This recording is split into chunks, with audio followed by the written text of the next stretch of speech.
First, we have this pi case, where we have these two that are matching and these two that are opposites. Meaning after doing the OLL, you'll be left with a corner solved case, like U perms, Z perms, H perms, or a PLL skip.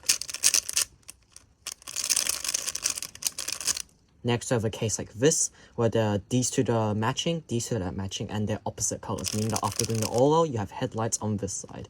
And you can just recognize the PLL from here. Next, I have a case like this, where these two that are diagonal and these two that are diagonal, and they're matching, and they're opposite colors, meaning that we'll have headlights on this side. So after doing the OLL, you can just immediately do a U2 and recognize the PLL from here.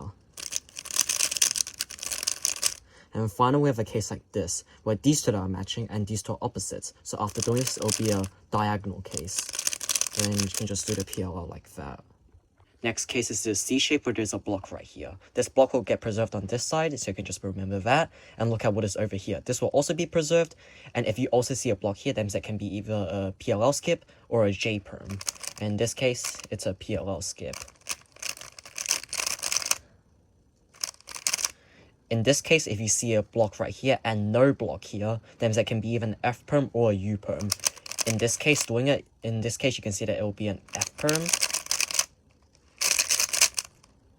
And in this case, it will be a U perm. And if it's a U perm, then you can immediately do a UAF because the block gets preserved on here, and you can just do your U perm from here. Next is this awkward shape OLL, and this one I just remembered that if these two are the same, and this is the same, and the opposites, then it's very likely that it can be a PLL skip.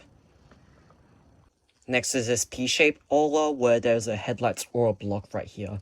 And whatever it is, it'll be preserved on this side. So we've got headlights here, then after doing it, we'll have a block right here. In this case, it's a PLL skip.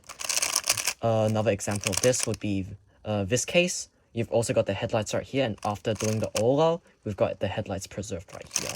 You can just do the T-perm. And another example of this would be when you have it like this, and there's an entire block right here. That means that after doing this, you'll have a headlights over here, so it doesn't matter if it's a block or headlights. And using that, we can deduce that if there is no block or headlights on this side, it will be a diagonal swap case. In this case, it's a Y perm. And using the same logic, we can see that if there's a headlights or a block right here, then there's going to be a headlights or a block back here, so you can just immediately AUF and do the PLL. And now we have this OLL where there's this small L-shaped OLL with all these bars.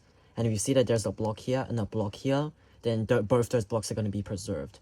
And that means that it can be like a PLL skip or a J perm or an M perm or PLLs with a lot of blocks.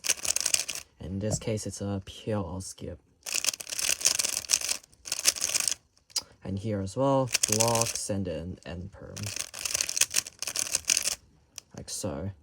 And then the same logic applies for the reverse of the OLL, in which there's a block here and the block here, and PLL skip.